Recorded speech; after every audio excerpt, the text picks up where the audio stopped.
లక్ష్మీ దత్తత కోసం ఇంట్లో ఉన్న వాళ్ళందరూ అన్ని ఏర్పాట్లు పూర్తి చేసి ఉంటారు. అందరూ హాల్లో వచ్చి పూజ దగ్గర చూస్తూ ఉంటారు. పూజారి గారు కూడా వచ్చి ఉంటారు.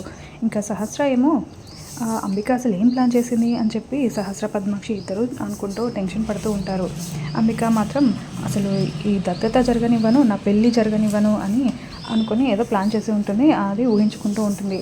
ఇంకా అప్పుడే ఇంటి బయట ఒక పాములు పట్టేవాడు వచ్చి పాములతను వచ్చి పామును వదిలిపెడుతూ ఉంటాడు. బుట్టలో పాము తీసుకొచ్చి ఆ పాము ఇంటి లోపలికి వస్తూ ఉంటుంది.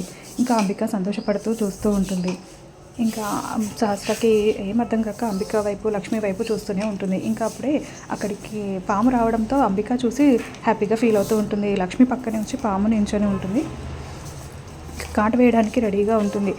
అప్పుడు అంబిక చూసి సంతోషపడుతూ ఉంటే సహస్ర అంబిక మొహం చూసి ఏంటి ఏం జరుగుతుంది అని చెప్పి అటువైపుగా అంబిక చూస్తున్న వైపు చూస్తుంది. అక్కడ పాము కనిపించడంతో సడన్గా సహస్ర వెళ్ళి లక్ష్మి అని చెప్పి టెన్షన్ పడుతూ లక్ష్మిని ఒక్కసారిగా పక్కకు లాగుతుంది. ఏంటమ్మా అని చెప్పి అంటూ ఉంటే పాము అని చెప్పి సహస్ర చెప్పడంతో అంబిక చాలా షాకింగ్గా చూస్తూ ఉంటుంది. ఇంట్లో ఉన్న వాళ్ళందరూ కూడా పాము ఎక్కడి నుండి వచ్చిందా అని చెప్పి చూస్తూ ఉంటారు. మరి ఇప్పుడు ఏం జరగబోతుందో వచ్చే ఎపిసోడ్లో తెలుసుకుందాం. Thank you for watching. నా ఛానల్ని ఇప్పుడే సబ్స్క్రైబ్ చేయండి.